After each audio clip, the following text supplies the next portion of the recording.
कौमी एहतसाब ब्यूरो नैब ने वज़ीर आज़म शहबाज शरीफ को आशियाना हाउसिंग स्कीम स्कैंडल में बेगुनाह करार दे दिया।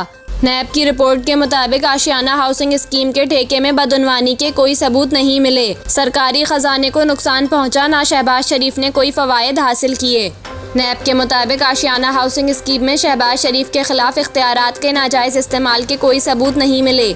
इस मामले में शहबाज शरीफ के खिलाफ बदनीयती का कोई पहलू भी साबित नहीं होता। नैब का कहना है कि बगैर किसी शकूक व शुबहात के ये साबित हो रहा है कि सरकारी खजाने को नुकसान नहीं हुआ।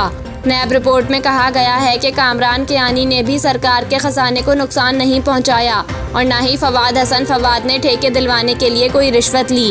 नैब के मुताबिक शहबाज शरीफ ने आशियाना हाउसिंग स्कीम का मामला कानून के मुताबिक एंटी करप्शन को भिजवाया था।